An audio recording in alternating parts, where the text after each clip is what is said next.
of the USCIS office here in Boston, having just completed my green card interview. Whew. If you are watching this, you might be on the verge of attending your own interview. Or maybe you are just curious about the process. Either way, you are in the right place. Today, I want to share every part of this fresh experience with you, covering everything from detailed preparation to the actual interview process and the documents I was asked to bring, as well as providing some personal tips that can help you navigate your interview with confidence. First things first, you'll receive your interview notice via mail, usually 2 to 5 weeks before the scheduled date. That will give you adequate preparation to get ready for your interview. The trip to the interview location the day before my actual interview day. This was super helpful to get a lay of the land and plan my commute, reducing any stress about finding the place on that big day. Appearance matters the most, especially if you are under the employment-based category like the EB1A. I choose to dress professionally, as you can see here. Think of it as dressing for an interview, an actual job interview. Dress to impress because it not only boosts your confidence, but also sets a positive tone for the session, as well as making a good impression that you respect the USCIS office as well as the job. Before we go any further, let's break down the list of documents you need to bring to the interview.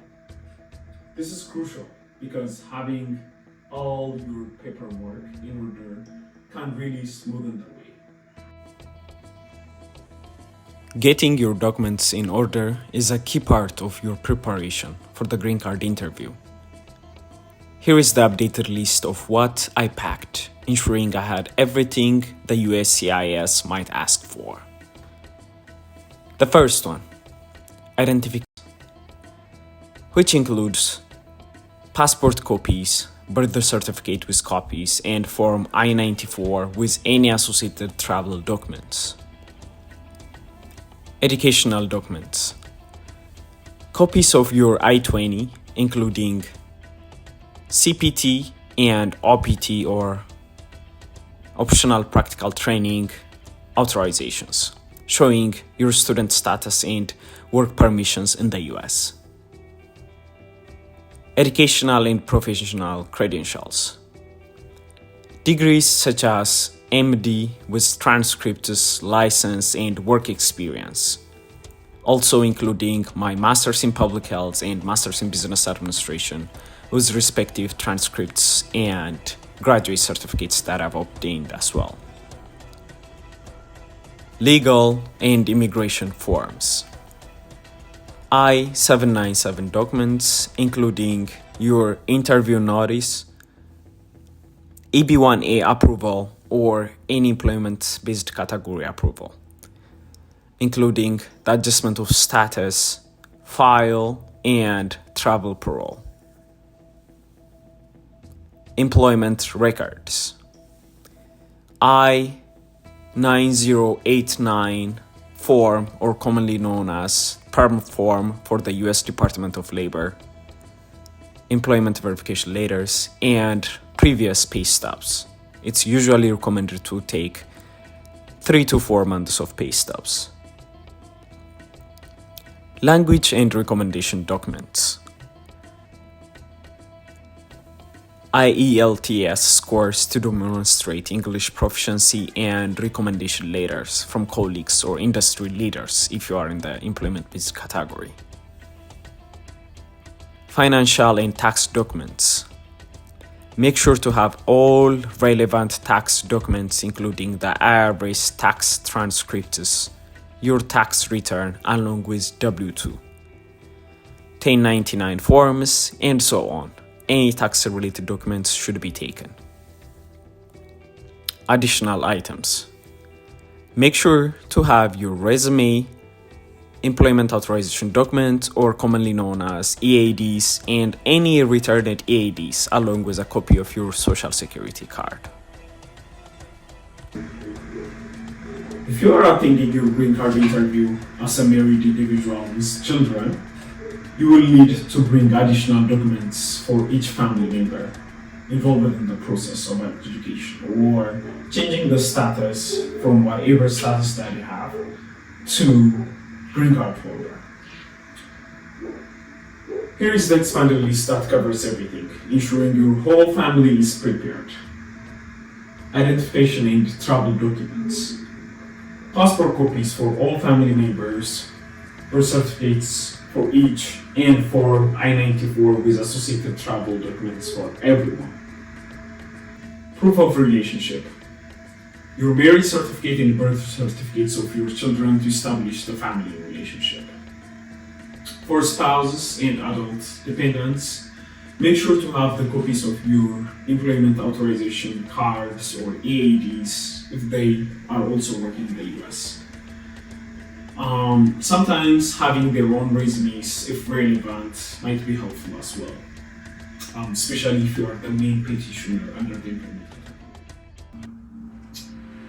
I organized all these documents in a binder tab for each category.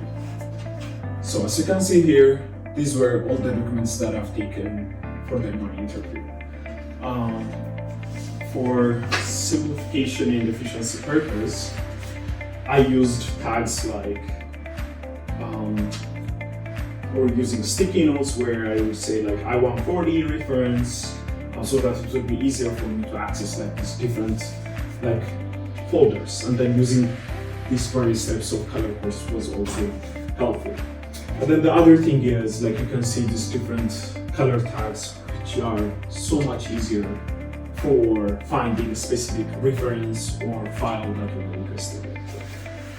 The other thing is the binder would also help you to strategize and then find the specific documents that you have asked. So this wasn't only helpful to stay organized, but it also made a good impression showing that I was through and well prepared.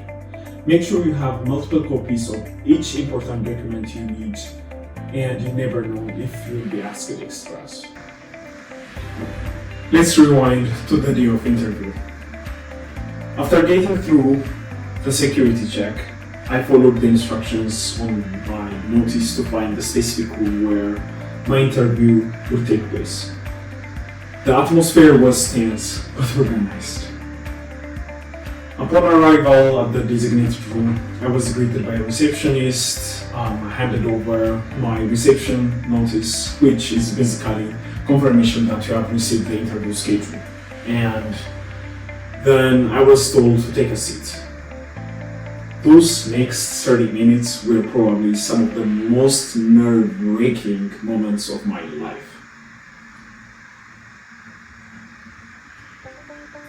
Just sitting there, waiting, trying to calm my nerves, and then go over everything in my mind one last time.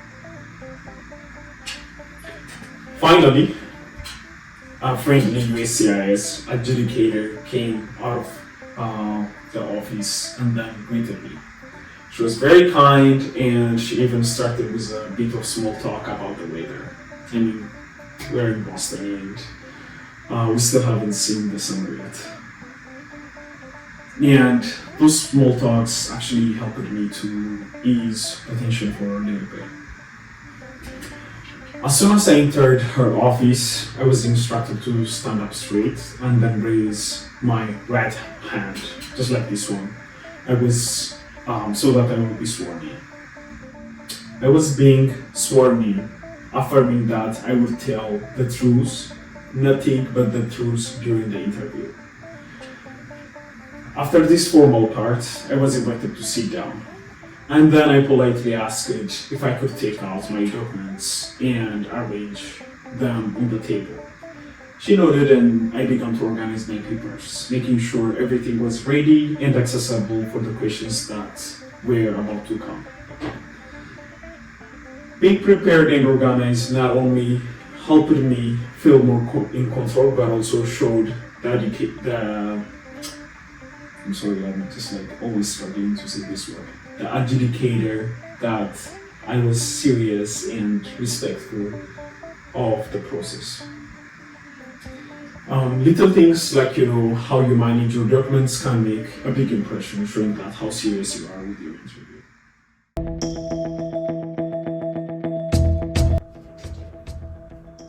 The interview took an interesting turn when the adjudicator looked over my documents. She seemed genuinely impressed by my background and achievements at such a young age. And with just a smile, she asked how I have managed to accomplish so much so early in my career. I mean, I gotta be honest, it felt so good to receive such a recognition, especially during that nerve-wracking moment. And it definitely sets a positive tone for the rest of the conversation. First off, she asked for all my identification documents. I showed her my work ID, driving license, employment authorization card with my EAD, and both of my passports, and also my social security card.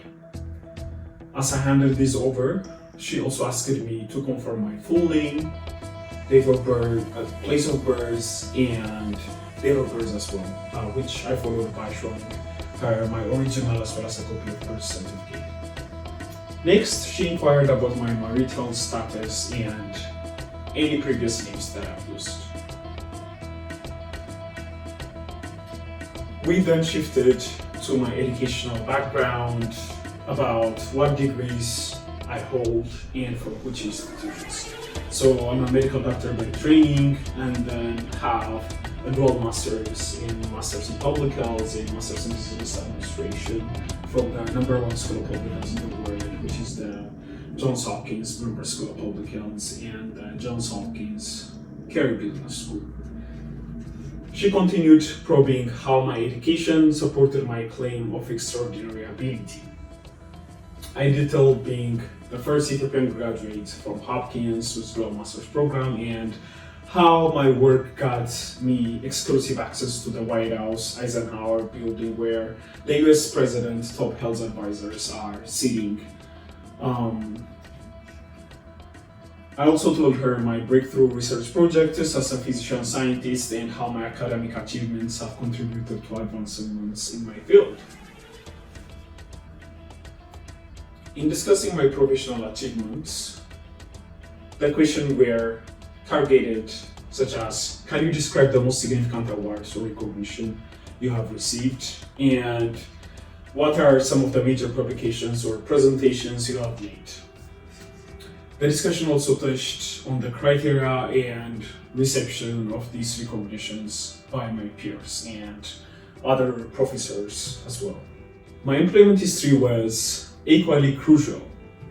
If I remember correctly, we talked about my roles related to my expertise, any significant projects, and my job offer in the US.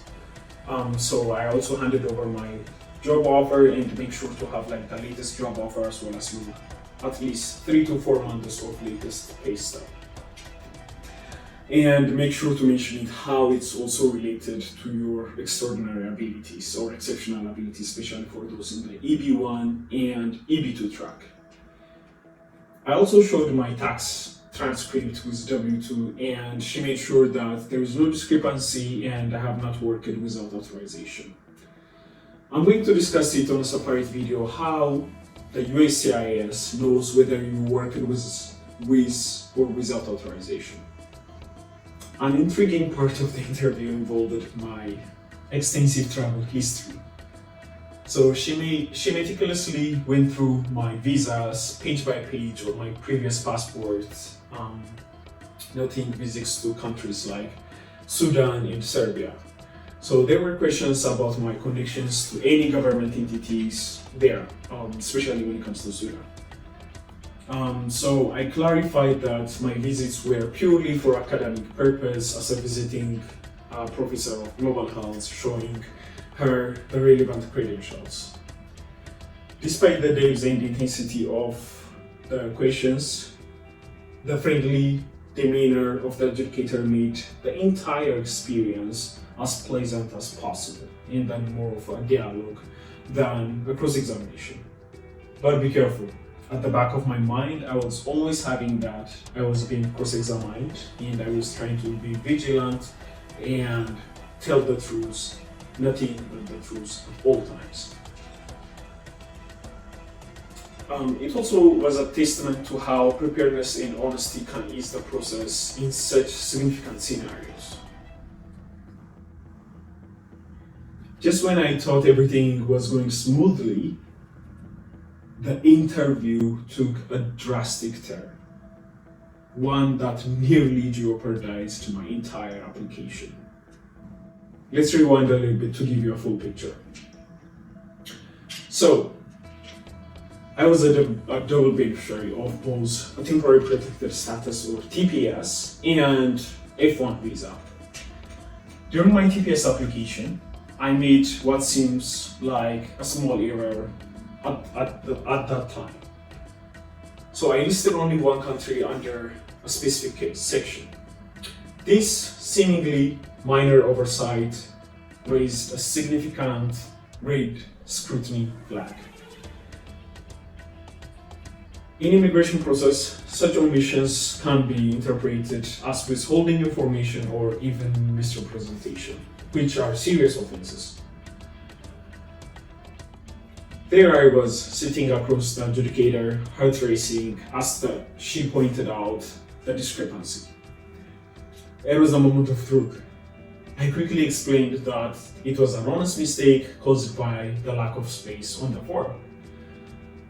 The gravity of situation was palpable, and my whole future hung in the balance of a simple error of not adding the additional countries on the list.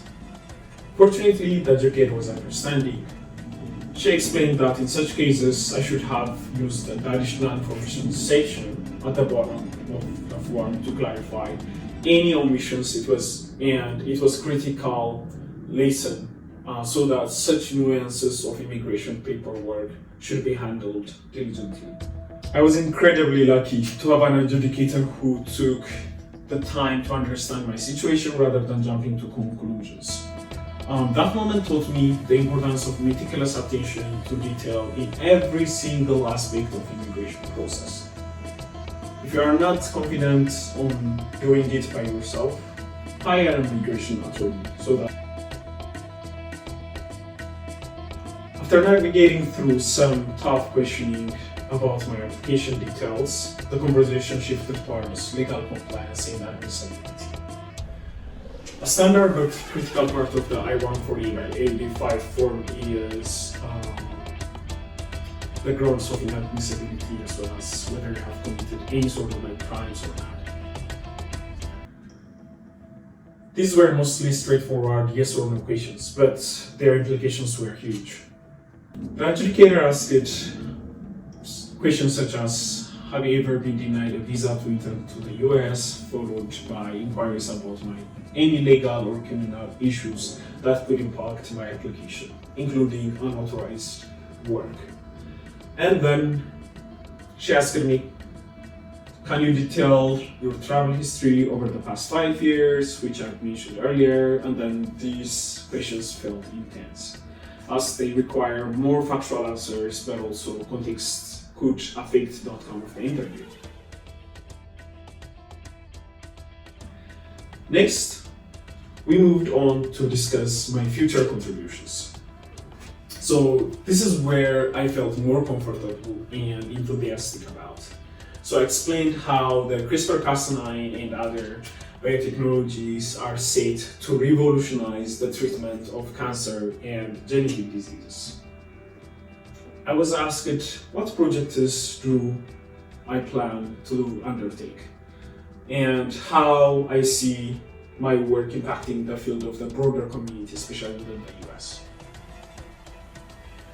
I detailed the specific trends and challenges I aim to address and give examples of projects I plan to lead or to be a part of.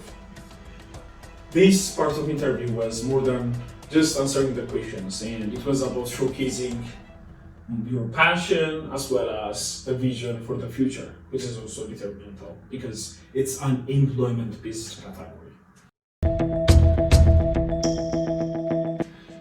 As the interview neared its end, the adjudicator had me sign some adjustments that we made on my I-485 form, and it was a moment of uncertainty. Despite the thorough discussion, I left without knowing if I had done enough to secure the approval. But she mentioned that it went well and they would inform me that they would inform the decision within 90 days. In conclusion, the journey through my green card interview was filled with ups and downs, but at the end, preparation and honesty paved the way. If you're about to go through the same process, remember, every detail matters, including the documentation that you're gonna have, the place that you're gonna have the interview, as well as being honest and truthful at all times. Every question is an opportunity to validate your place here in the US. If this video helped you understand what to expect and how to prepare, please like and subscribe, and make sure to share it with others which might be on the similar path. Your support helps me to bring more content like this to you. Thanks for watching, and I wish you all the best on your green card journey. I'll see you soon.